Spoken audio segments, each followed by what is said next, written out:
आइए आज एक शिव भजन कजरी का भाव बहुत ही सुंदर कवि का भाव है। अच्छा लगेगा तो प्लीज़ अपने भाई को सपोर्ट करिएगा, लाइक करिएगा, कमेंट करिएगा और ज़्यादा ज़्यादा शेयर करिएगा और अपने भाई को, छोटे बेटा को आशीर्वाद दीजिएगा। कहना है क्या?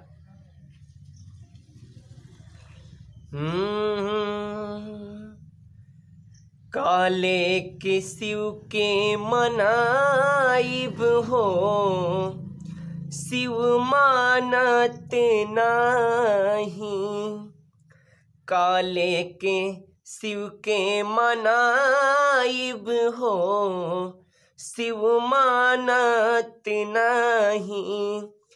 मानत नहीं शिव, मानत नहीं शिव, मानत नहीं। मानत नहीं शिव, मानत नहीं शिव, मानत नहीं। काले के शिव के मनाइब हो, शिव मानत नहीं। काले के शिव के मनाइब हो, शिव मानत नहीं। पूरी मिठाई शिव के मनहु न भावे, पूरी मिठाई शिव के मनहु न भावे। मनहु न भावे हो, मनहु न भावे। भंगिया धतुरी कहाँ पाइब हो, शिव मानत नहीं।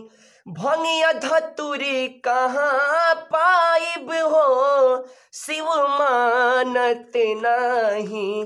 काले के शिव के मनाइब हो, शिव मानत नहीं।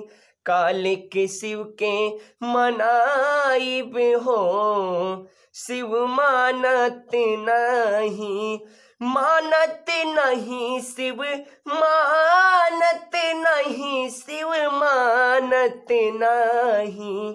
अकाल के शिव के मनाइब, हाँ शिव मानत नहीं।